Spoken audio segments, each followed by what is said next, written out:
Chidzidzo chedu chokutanga chinobva mubhuku ravakorinde rokutanga chitsauko che13 kubva pandima yokutanga kusvika pane 13. Kunyange ndikataura nendimi dzavanhu nedzevatumwa ndisina rudo, ndava sendarira dzinorira nedare rinongoti ngwerengwere. Kunyange ndine chipo chokuprofita ndichinzwisisa zvakavanzika zvose nokuziva kwose, kunyange ndinokutenda kwose kuti ndibvise makomo ndisina rudo, handizi chinhu. Kunyange ndagovera varombo vose zvose zvandinazvo, kunyange ndikaisa muviri wangu kuti ndipiswe ndisina rudo, handibatsirwi chinhu. Rudo rino mwoyo murefu, rino mwoyo munyoro.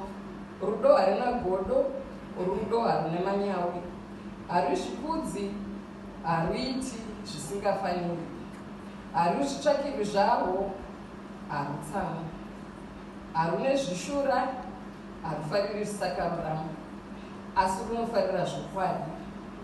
Runofukidza zvose, runotenda zvose, runotariro pazvose, runotsungirira pazvose.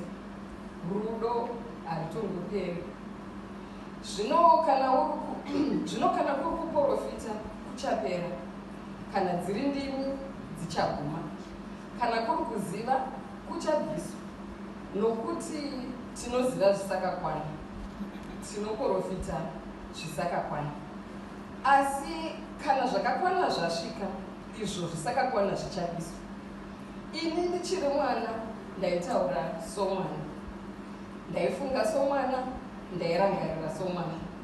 Zvino zvandava murume ndabvisa zvinhu zvomwana, nokuti zvino tinoona pachionioni tisingaoni kwazvo, asi nenguva iyo tichaona nezviso zvakatarisana. Zvino ndinoziva zvisakakwana, asi nenguva iyo ndichaziva sezvandakazivikanwa nemi. Zvino kutenda netariro nerudo, zvitatu izvi ndizvo zvinogara, asi chikuru pakati pazvo ndirwo rudo. Amen.